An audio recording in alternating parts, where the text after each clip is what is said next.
மே மாசம் மிக முக்கியமான மாசம். அது ஒரு திருப்பு முனையா இருக்க போகுது இந்த ரஷ்யா, உக்ரைன் பிரச்சனையில அப்படின்னு பல அனலிஸ்ட் சொல்லிட்டு இருக்கிறாங்க. காரணம் என்னன்னா, உக்ரைனோட அதிபரான ஜெலன்ஸ்கி அவர்கள் சிபிஎஸ் பத்திரிகையாள சந்திப்பப்போ ஒரு தெளிவா ஒரு விஷயத்த சொல்லியிருக்கிறாரு. இது போல மே மாசம் இல்ல ஜூன் மாசத்துல ரஷ்யா ஒரு அஃபென்சிவ் ஆபரேஷன் ஸ்டார்ட் பண்ணுவாங்க அப்படிங்கிறது போல, அது ரஷ்யாஸ் கிரேட்டஸ்ட் அஃபென்சிவா இருக்கும் அப்படிங்கிறது சொல்லப்பட்டு வருது. என்னப்பா அப்ப இப்ப பண்ணிட்டு இருக்க அஃபென்சிவ் இல்லையா அப்படின்னு கேட்டீங்கன்னா, அது ரெகுலர் மிலிட்டரிங்க. அதை எப்பவும் போல செஞ்சுக்கிட்டு இருக்காங்க. கிரேட்டஸ்ட் அஃபென்சிவ் அப்படிங்கும்போது அது மிகப்பெரிய அஃபென்சிவ் ஆப்ரேஷனா இருக்கும். எல்லாரும் சொல்லிட்டு இருக்கக்கூடியதான். இதை பத்தி நம்ம பல தடவை பல பதிவுகளை பேசியிருக்கோம். திருப்பி திருப்பி பேசி போர் அடிக்க விரும்பல. இப்போ விஷயத்துக்கு வந்துடலாம். ஏன் ஜெலன்ஸ்கி அவர்கள் இந்த மே ஜூன் மாசத்துல ரஷ்யா அஃபென்சிவ் ஆபரேஷன்ல ஈடுபடலாம் அப்படின்னு யோசிக்கிறாரு அப்படின்னா அதுக்கு காரணம் இருக்கு. என்னன்னா, மே 21ஆம் தேதியோட உக்ரைனோட தற்போதைய அதிபரா இருக்கிறார் இல்லையா, அவர் மார்ஷல் லா கொண்டு வந்தாரு. அந்த மார்ஷல் லாவோட பவர் மே 21ஓட முடிய போகுது. மேபி அது இந்த மே மாசத்தோட இறுதி வரைக்கும் இருக்குன்னு வச்சுக்கோங்களேன். அதுக்கப்புறம் என்ன செய்ய போறாங்க அப்படின்ற கேள்வி வருது. ஒன்னு எலெக்ஷனை கொண்டு வரணும், அப்படி இல்லைன்னா திரும்பவும் மார்ஷல் லா வந்து எக்ஸ்டெண்ட் பண்ணணும். மார்ஷல் லாவை எக்ஸ்டெண்ட் பண்றதுக்கு ஒத்துக்குவாங்களா? ஒருவேளை மார்ஷல் லா எக்ஸ்டெண்ட் ஆச்சுன்னா உக்ரைன்ல புரட்சி வந்துருமா அப்படின்றது போல கேள்விலாம் இருக்கு. ஏன்னா அதிகமான ஆளுங்களை பிடிச்சிட்டு போறதுதான் நிறைய பதிவுகள் வந்துட்டு இருக்கு. சில பதிவுகளை பார்க்கவே முடியல.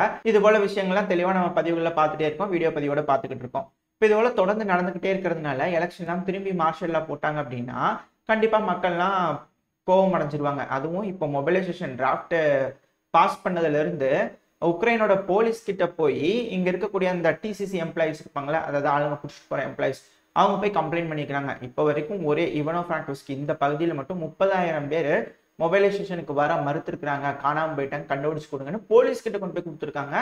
இப்போ போலீஸும் இணைஞ்சு இவங்களுக்காக செயல்படுவாங்க. அதாவது ஒரு ரிசல்ட்டை கொடுத்துட்டாங்கன்னா அவங்க பிடிச்சிட்டு வந்து அரெஸ்ட் பண்ணிட்டு வந்துட்டாலே இவங்க ஆட்டோமேட்டிக்கா இவங்க பிடிச்சிட்டு போயிடுவாங்க அப்படிங்கிறது போல சொல்லப்பட்டுவது. போலீஸ் உள்ள இறங்கி பிடிச்சிட்டு போறதுக்கும் இவங்க உள்ள இறங்கி பிடிச்சிட்டு போறதுக்கும் நிறைய வித்தியாசம் இருக்கு. டிசிசி எம்ப்ளாயிஸ் இருந்தாங்கன்னா மறுக்கவோ பேசவோ தடுக்கவோ ஒரு சில ஆப்ஷன்ஸ் கிடைக்கும் இங்க இருக்கக்கூடிய மக்களுக்கு. ஆனா போலீஸ் உள்ள இறங்குறாங்க அப்படின்னா அது கதையே வேற. அதனால இது இன்னுமே உக்ரைனோட மக்களுக்கு வந்து உக்ரைனோட அதிபரான ஜெலன்ஸ்கி அவர்கள் மேல கோபமடையா இருக்கும் அப்படிங்கிறது போல சொல்லப்பட்டு வருது. இப்போ இந்த ஒரு விஷயம் இருக்கு. ஜெலன்ஸ்கி அவர்கள் மார்ஷல் லாவை எக்ஸ்டெண்ட் பண்ண போறாரா இல்ல எலெக்ஷன் கொண்டு வர போறாரான்னு ஒரு கேள்வி இருக்கு. ரெண்டாவது ஒரு மிக முக்கியமான விஷயம், நேட்டோவோட ஒரு மிகப்பெரிய ட்ரில், அந்த 90,000 வீரர்கள் இருக்கிறாங்க இல்லையா, steady feast, operation steady feast, அந்த ட்ரில் முடிவடைகிறது மே 31. ஸோ அந்த ஒரு காரணத்தினாலதான் ரஷ்யா இந்த மே மாசம் எல்லாம் முடிஞ்சதுக்கு அப்புறமா மே இல்ல ஜூன் மாசத்துல ஒரு அஃபென்சிவ் ஆபரேஷன் எடுக்கலாம் அப்படிங்கிறது போல ஜெலன்ஸ்கி அவர்கள் சொல்லியிருக்கிறாரு அப்படிங்கிறதோட பல அனலிஸ்டும் சொல்லிட்டு இருக்கிறாங்க. அதனாலேயே என்னமோ தெரியல பல நாடுகளும் இப்ப ஜெர்மனியா இருக்கட்டும், பிரான்ஸா இருக்கட்டும், திரும்பி ஒரு எய்டு பேக்கேஜ் ஆரம்பிச்சிருக்காங்க. அந்த எய்டு பேக்கேஜ் இருக்கக்கூடிய விஷயங்கள்லாம் பாத்தீங்கன்னா ஒரு நாள் 2 நாளைக்கு தான் வரும். ஏன்னா அந்த அளவுக்கு தான் ரஷ்யா அதை பயன்படுத்திட்டு இருக்கிறாங்க. ரஷ்யா பயன்படுத்தக்கூடிய இருக்கிறதுல ஒரு நாளைக்கு பயன்படுத்துறது ஒரு எய்டு பேக்கேஜா அறிவிச்சிட்டு இருக்கிறீங்களே அப்படிங்கிறதோட சில கேட்கற மாதிரி இருக்கு கேள்விகள். பட் ஆனா அவங்க அறிவிச்சுக்கிட்டே இருக்கிறாங்க அப்படிங்கிறதோட சொல்லப்பட்டு வருது. சரி, இந்த ஸ்டெடி ஃபீஸ்ட் நேட்டோ ஃபீஸ்ட்ங்கிறது ஒரு ட்ரில் வந்து ஒரு வாரமா நடந்துட்டு இருக்குது உக்ரைனுக்கு அந்த பக்கத்துல, நேட்டோ நாடுகளுக்குள்ளதான். அதுக்குமே இங்க உக்ரைன்ல நடக்கிற பிரச்சனைக்கு என்ன சம்பந்தம் அப்படின்னு கேட்டீங்கன்னா, இப்போ ஒரு ட்ரில் நடக்குதுன்னு வச்சுக்கோங்களேன், அந்த இடத்துல அதிகமான துப்பாக்கிகள், அதிகமான குண்டுகள், அதிகமான ஆயுதங்கள் எல்லாத்தையும் வந்து ஒரு சோல்ஜருக்கு தேவையான கிரெனேட்ல இருந்து எல்லா விஷயமும் இருக்கும். லைவ் எக்ஸசைஸ் அப்படிங்கும்போது எல்லாம் செஞ்சு பார்த்துட்டு இருப்பாங்க. இவ்வளவு தீர்ந்திருக்கு அவ்வளவு தீர்ந்திருக்குன்னு இப்ப நேட்டோல இருக்கிற நாடுகள் எல்லாமே வந்து அவங்களோட பேலன்ஸ் ஷீட்ல எழுதிக்கலாம். அதாவது இப்போ ட்ரில் நடத்துனீங்க 10,000 குண்டுகளை வெடிச்சு தீர்த்திட்டாங்க அப்படின்னு சொல்லிட்டு எல்லா இது வரைக்கும் உக்ரைனுக்கு ஏகப்பட்ட விஷயங்கள் கொடுத்துருக்கலாம். ஆனா இல்ல இதுக்கு மேல கொடுக்கணும்னு நினைச்சிருக்கலாம். அதெல்லாம் கணக்குலயே கொண்டு வரக்கூடாதுன்னு இருக்கும் இல்லையா, அதையெல்லாம் இந்த ட்ரில்ல நடத்தி நாங்க முடிச்சிட்டோம் அப்படிங்கிறது போல கணக்கு காமிச்சுக்கலாம். அதிகமான ஆயுதத்தை உக்ரைனுக்கு கொடுத்துடலாம். இப்படி செய்யறதுனால உக்ரைன் கிட்ட எந்த அளவுக்கு ஆயுதம் இருக்கு அப்படிங்கிற ஒரு விஷயம் ரஷ்யாவுக்கும் தெரியாது, உலகத்துக்கு இருக்கிற மற்றவங்களுக்கு தெரியாது. ஒன்லி நேட்டோ நாடுக்கும் உக்ரைனுக்கு மட்டும்தான் தெரியும் எந்த அளவுக்கான ஆயுதங்கள் உக்ரைன் கிட்ட இருக்குன்னு. இப்போ உக்ரைன் வீக்கரா காமிச்சுக்கிட்டு இருக்காங்க. உக்ரைன் வீக்கரா காமிக்கிற இந்த சமயத்துல ரஷ்யா அந்த அட்வான்டேஜா பயன்படுத்தி உள்ள கால் எடுத்து வைக்கும் போது ஒரு மிகப்பெரிய தாக்குதலை உக்ரைன் செய்வாங்க அப்படிங்கிறது போல சொல்லப்பட்டுவது. இதெல்லாம் நம்ம ஆல்ரெடி எல்லாம் வரைஞ்சு காமிச்சிட்டோம். உக்ரைன் ரஷ்யா கர்கிவ் பகுதிக்குள்ள வந்தாங்கன்னா உக்ரைன் அங்க போவாங்க இங்க போவாங்கலாம் வரைஞ்சு காமிச்சு கிரீமியாவை தாக்குதல் பண்ணுவாங்கன்னு சொல்லிட்டு. ஸோ இது போல பல விஷயங்கள் நடக்க இருக்கு அப்படிங்கிறது போல அனலிஸ்ட் தரப்புல பேசிட்டு இருக்காங்க. அப்போ அது மட்டும்தான் ஒரு விஷயமா அப்படின்னு கேட்டீங்கன்னா, இப்ப அந்த வீரர்கள்லாம் வந்து ட்ரைனிங்லாம் ட்ரில் எல்லாம் முடிஞ்சிச்சு. இப்போ உக்ரைன்ல மொபைலைசேஷன் ஆரம்பிச்சிருக்காங்க. மொபைலைசேஷன் பிடிச்சிட்டு போனவங்க அத்தனை பேர்த்தையும் கொண்டு போய் வச்சு அங்க ட்ரைனிங் கொடுக்கலாம், எல்லா வேலையும் செய்யலாம். இப்போ அங்கே இருக்கக்கூடிய வீரர்கள்லாம் இருப்பாங்க, அவங்க எல்லாம் உக்ரைனியன்ஸ் அப்படிங்கிறது போல உக்ரைனோட பேட்ச் குத்திட்டு உக்ரைனுக்குள்ள கிளம்பிறங்கலாம் அப்படிங்கிறது போலையும் சொல்லப்பட்டு வருது. ஏன்னா முடிஞ்சிருச்சு, அவங்களாம் அங்கே அக்குமுலேட் ஆயிருக்காங்க, ஸோ ஆட்டோமேட்டிக்காக உள்ள வந்துடலாம் அப்படிங்கிறது போலையும் சொல்லப்பட்டு வருது. இப்போ இந்த மிலிட்ரி ட்ரில் இல்லாமல் கனடா தரப்புலேருந்து சில ஆயுதங்கள் வந்து லாத்வியாவுக்கு கொண்டு வந்து டிப்ளாய் பண்ணிக்கிறாங்க. 120 யூனிட்ஸ் கிட்ட வந்து டிப்ளாய் பண்ணியிருக்கோம் அப்படிங்கிறதோட சொல்லப்பட்டு வருது. காரணம் என்ன அப்படின்னு கேட்டிங்கன்னா, நாங்கள் வந்து அந்த நாட்டோட பகுதியில் வந்து எங்களோட ப்ரெசன்ஸை வந்து இன்க்ரீஸ் பண்ணுறோம் ப்ரொடெக்ஷனுக்காக அப்படிங்கிறத சொல்கிறாங்க. இப்போ நான் சொல்லக்கூடிய விஷயத்த மேலும் உறுதி செய்யும் விதத்தில், it's time we are talking about fall of Kyiv, அதாவது கீவ் விழுக போகிறது இல்லையா, அதுக்கான டைம் வந்துருச்சு அப்படிங்கிறது போல செய்திகள்லாம் வந்துகிட்டு இருக்கு. அது மட்டும் இல்லாமல் ரஷ்யா வந்து ஒரு பெரிய அஃபென்சிவ்க்கு தயாராகிட்டு இருக்காங்க அப்படிங்கிறது போல செய்திகளும் இந்த மேற்குலக நாடுகளோட மீடியா தரப்புலேருந்து வந்துகிட்டு இருக்கு. சரி, ஓகே, இப்போ ரஷ்யா உக்ரைன் பிரச்சனையோட கள நிலவரத்துக்கு வந்துடலாம். இந்த கள நிலவரத்தில் ரஷ்யாவோட கட்டுப்பாட்டுக்குள்ளே இந்த பிரெட்சி இருக்கு இல்லையா, அது முழுவதும் அவங்களோட கட்டுப்பாட்டுக்குள்ள வந்துருச்சுங்கிறாங்க. அப்படியே கொஞ்சம் கீழே வந்தீங்கன்னா ஆர்லிவிக்கா, இதுவும் ஆல்ரெடி ரஷ்யாவோட கட்டுப்பாட்டுக்குள்ள தான் இருக்கு. இப்போ ஆர்லிவிக்காலேருந்து செங்கிக்விக்காவோட தெற்கு பகுதியிலையும் பிரெட்சாயிலிருந்து சென்கிக்விக்காவோட வடக்கு பகுதியிலையும் தாக்குதல் பண்ண ஆரம்பிச்சிட்டாங்க அப்படிங்கிறதோட செய்திகள் வருது. இது கூடவே இந்த பிரெட்சாயோட புறநகரம், அதாவது இந்த சென்கிக்விக்கா அந்த சைடு இருக்குன்னு வச்சுக்கோங்களேன், ஒரு புறநகரத்துல வந்து ஆப்ரகாம் டேங்க் 5th ஆப்ரகாம் டேங்கை நாங்கள் தாக்கி அழிச்சிட்டோம் அப்படிங்கிறது போல வீடியோ பதிவுகள் வந்துகிட்டு இருக்கு.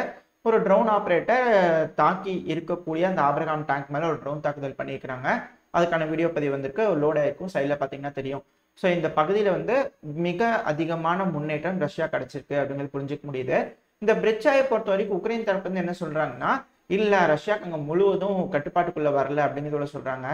ஆனால் வந்து உக்ரைன் தரப்பு வந்து ரிலீஸ் பண்ணக்கூடிய ஒரு வீடியோ, இப்போ ஒரு வீடியோ லோட் ஆயிருக்கும், பட் ஆனால் இதில் அதிகமான உயிர் சேதங்கள் நடந்திருக்கு, இருதரப்புலையுமே நடந்திருக்கு. ரஷ்ய வீரர்களுக்கு அதிகமானு வச்சுக்கோங்களேன். பட் ஆனால் அதனால பிளே பண்ணல, பட் அதை பாஸ் பண்ணி காட்டும். இந்த பதிவு வந்து பார்த்தீங்கன்னா இந்த பிரெட்சாயோட புறநகரம் அப்படியே அந்த செங்கிக்விக்கா அந்த இடத்துல வந்து பார்த்தீங்கன்னா த்ரூமா ரிவர்னு ஓடிட்டு இருக்கு. அந்த ரிவருக்கு பக்கத்தில் வந்து பார்த்தீங்கன்னா இந்த பதிவு எடுக்கப்பட்டது. ஸோ அதனால அது வரைக்குமே ரஷ்யாவோட ப்ரெசன்ஸ் இருக்கு. அதனால தான் அவங்க ட்ரோன் தாக்குதல் எடுத்து அந்த வீரர்கள் மேலே தாக்குதல் பண்ணுறாங்க. அந்த இடத்துல வந்து உக்ரைனோட வீரர்கள் இருக்கும்போது அங்கே போய் ட்ரோன் தாக்குதல் பண்ண போகிறது இல்லை. ஸோ அந்த இடத்துல வந்து ரஷ்யாவோட ப்ரெசன்ஸ் இருக்குது அப்படிங்கிறதுனால ரஷ்யாவோட கண்ட்ரோல் ஃபுல்லாக ரஷ்யா கிட்ட இருக்குது அப்படிங்கிறது நம்மளால புரிஞ்சுக்க முடியுது. இதனால தான் செங்கிக்விக்கா வந்து கூடிய சீக்கிரத்தில் விழுந்துடும் அப்படிங்கிறத சொல்லப்பட்டு வருது. சரி, இந்த பகுதி விழுந்துருச்சு அப்படின்னா என்ன நடக்கும் அப்படின்னு கேட்டிங்கன்னா, பேட்டில் ஆஃப் ஆத்விகா முடிஞ்சிடும். இது கம்ப்ளீட் ரஷ்யாவோட வெற்றியாக மாறிடும். இதுக்கு காரணம் என்னன்னா, இந்த இடத்துல இருக்கக்கூடிய புவியியல் சார்பாக இந்த பகுதியில் ரஷ்யா கிட்ட இருந்தால் தான் ஆத்விகா அவங்களால மெயின்டைன் பண்ணிக்க முடியும். ஏன்னா இப்போ இந்த ஆத்விகாவே வந்து பார்த்தீங்கன்னா ஒரு 200 மீட்டர் மேலே, அதாவது எப்படி சொல்றது, ஒரு மலை மேலே இருக்கக்கூடிய ஒரு டவுன் வச்சுக்கோங்களேன். அதுலேருந்து வந்து பார்த்தீங்கன்னா ஃப்ளாட் சர்ஃபேஸாக இருக்கும். இந்த ஆத்விகாவை ப்ரொடெக்ட் பண்ண முடியாது. ஈஸியாக மென்யூவர் பண்ணி அவுட் ஃப்ளாங்க், அதாவது எப்படி சொல்றது, பக்கவாட்டு தாக்குதல் பண்ணி ஈஸியாக பிடிச்சு எடுத்துட முடியும் உக்ரைன்ஸ்னால. ஆனால் ரஷ்யாவுக்கு வந்து இதுக்கு கொண்டு வந்து இப்போ தான் பிடிச்சிருக்கிறாங்க. இதுக்கு மேலே இந்த இடத்துல ஸ்ட்ராங் ஹவுஸை ரெடி பண்ணி இந்த இடத்துக்கு வேணுங்கிற ஆயுதங்கள்லாம் செட் பண்ணோம் அப்படின்னா இந்த இடத்துல வச்சு சண்டை பிடிச்சிட்டு கூடாது. இந்த இடத்துல இருந்து கொஞ்சம் தூரம் முன்னேறி போய் அந்த இடத்துல சண்டை வச்சுக்கணும். அதெல்லாம் கிரேசனாவது இருக்கணும். ஸோ அதனால தான் ரஷ்யா இந்த இடத்துல இருந்து முன்னேறி போய் அந்த புறநகரங்களில் இருக்கக்கூடிய எல்லா வில்லேஜும் அவங்க கட்டுப்பாட்டுக்குள்ள எடுத்திருக்காங்க. அந்த இடத்துல இருக்கும் அந்த த்ரூமா ரிவரை ஒரு பேரியரா பயன்படுத்தி உக்ரைனோட வீரர்கள் முன்னேறி வர விடாம இந்த இடத்த ஃபுல்லா பிடிச்சிட்டாங்க அப்படின்னா பேட்டில் ஆஃப் ஆத்விகா கம்ப்ளீட்டா முடிஞ்சிடும். ஏன்னா இந்த சென்கிக்விக்கால இருந்து மேப்ல பாத்தீங்கன்னா அடுத்தது நோவோ பிரகோஷ்க், அப்புறம் நோவோ சில்கி பர்ஷின்னு ஒன்று இருக்கு இல்லையா, அந்த பகுதிக்கு நடுவில் ஏகப்பட்ட எப்படி சொல்றது மரவரிசைகள் இது போல விஷயங்கள் இருக்குல்ல, அது வந்து ஆப்ரேஷனல் ஸ்பேஸா இருக்கும். உக்ரைனால மிக பெருமளவில் வந்து அந்த இடத்துல ஆளுங்களை இறக்கி உடனே எடுத்துட்டு வந்து இந்த சென்கிக்விக்காலாம் பிடிக்க முடியாது. அந்த இடத்துல வந்து பார்த்தீங்கன்னா மூவ்மெண்ட்ஸ் நடக்குன்னா ரஷ்யாவுக்கு தெரியும், ஆர்ட்லரி தாக்குதல், மோட்டார் தாக்குதல், ட்ரோன் தாக்குதல் எல்லா விஷயம் நடக்கும். ஸோ கொஞ்சம் கொஞ்சமாக தான் முன்னேறி வர முடியும். ரஷ்யாவுக்கு வந்து முன்னேறி போகிறதுக்கு ஒரு ஆப்ஷன் இருக்கு. உக்ரைனோட வீரர்கள் முன்னேறி வந்து இந்த சென்கிக்விக்கா பிடிச்சி இது ஒரு பேஸாக வச்சு அதுக்கப்புறம் இந்த பிரிட்ஜாயை பிடிச்சு அதுக்கப்புறம் தான் ஆத்விகாவுக்கு போக முடியும். அந்த ஒரு காரணத்தினால தான் இந்த பகுதியில் ரொம்ப முக்கியம்னு சொல்லி ஒரே ஆளத்தை இது வரைக்கும் ரஷ்ய வீரர்கள் முன்னேறி இருக்காங்க. அதுக்கப்புறம் இந்த பேட்டில் ஆஃப் ஆத்விகா முடிஞ்சிருச்சு அப்படின்னா இது ஃபுல்லாவே அவங்களோட கட்டுப்பாட்டுக்குள்ள கொண்டு வந்து ஃபுல்லா இந்த ப்ரொடெக்ஷனுக்காக எல்லா வேலைகளும் செய்ய ஆரம்பிச்சுட்டு கீழே நோவோமிக்கலைக்காவை நோக்கி போயிடுவாங்க அப்படிங்கிறத சொல்லப்பட்டு வருது. நோவோமிக்கலைக்கால ஆல்ரெடி பாதி விழுந்துருச்சு அப்படிங்கிறாங்க. இன்னும் கூடிய சீக்கிரத்துல ஒரு நாள் 2 நாளுக்குள்ள நோவோமிக்கலைக்கா முழுவதும் ரஷ்யாவோட கட்டுப்பாட்டுக்குள்ள வந்துடும் அப்படிங்கிறதோட சொல்லப்பட்டு வருது. இப்போதைக்கு நடந்துட்டு இருக்கக்கூடிய கள நிலவரத்துல மிக முக்கியமான நிகழ்வை நம்ம எடுத்து பேசியிருக்கோம். இதோட இந்த பதிவை நம்ம முடிச்சுக்குவோம். இந்த பதிவு எப்படி இருந்துச்சு, உங்களுக்கு பிடிச்சிருந்தா லைக் பண்ணுங்க, உங்க ஃப்ரெண்ட்ஸ் அண்ட் ஃபேமிலியோட ஷேர் பண்ணிக்கோங்க. அது கூடவே மறக்காம இந்த பதிவை பத்தின உங்களோட கருத்துக்களை கமெண்ட் செக்ஷன்ல சொல்லுங்க. இந்த பதிவு நல்லா இருந்திருக்கணும் நம்பிக்கையில் அடுத்த பதிவு உங்களை சந்திக்கிறேன். அது வரைக்கும் ஸ்டே சேஃப். Bye bye.